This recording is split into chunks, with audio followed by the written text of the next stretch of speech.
We start with a chair you can't sit on and a couch, which is supposed to be a work of art. Where does art actually end and design start?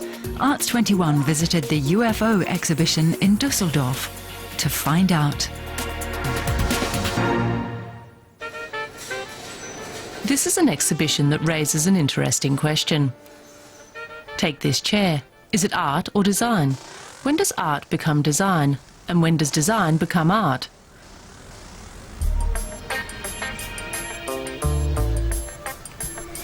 This bench was designed by British architect Zaha Hadid, a deconstructivist who has long been blurring the boundaries between the disciplines.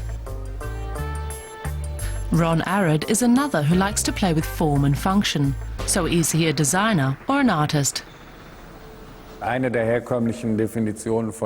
standard distinction is that design is useful.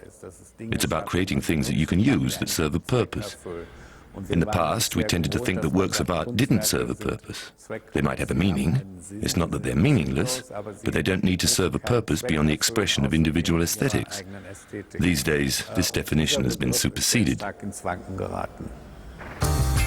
This table, for example, looks interesting, but you can't actually put anything on it. You could just about sit on this chair, but definitely not this one, nor this one. This one looks a bit fragile. As for this, its creator Franz West states quite unambiguously that it's art, but who decides? At the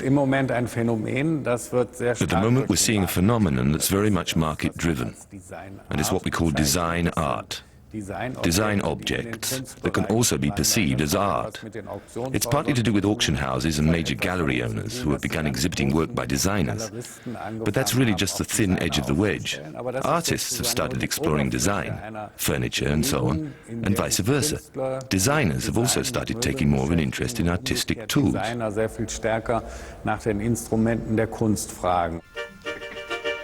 The two disciplines first began to merge thanks to the Bauhaus movement.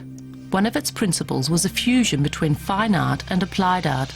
Nevertheless, the art establishment stuck to the standard definition and continued to distinguish between art, craft and design.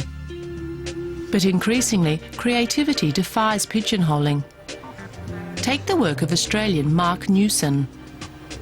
Mark Newson was originally a jewellery designer. When he made this recliner, he didn't have the expertise to work with such a large sheet of metal.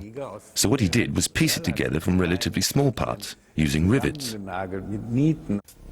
The Lockheed Lounge, which once featured memorably in a Madonna video, is now considered a valuable piece of art and recently sold in London for 1.6 million euros.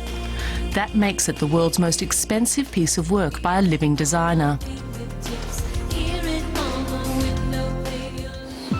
These sculptural installations by Israeli designer Ron Arad are also seen as art rather than craft.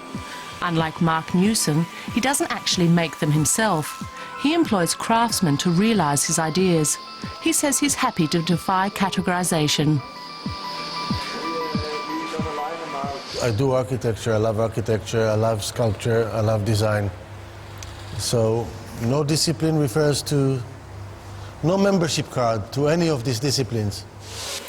But when it comes to business, Ron Arad's strategy is definitely that of an artist. He only makes limited editions of his elaborate objects. Does that make them more artistic? Munich-based gallery owner Jörg Schellmann is a good person to ask.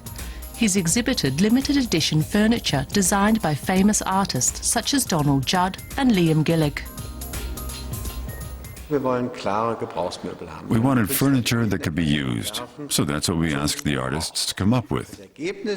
Afterwards, when we reviewed the result with the artist would usually say, well, it's a cross between a piece of art and an item of furniture. The result was always a hybrid. His use of colour is a trademark of British artist Liam Gillick, who's designing the German pavilion at this year's Venice Biennale. His tables are no exception.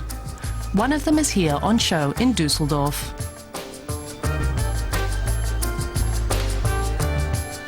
Perhaps it's simply best to be open-minded. It doesn't matter whether we call something art or craft, It is what it is, and that depends on the eye of the beholder.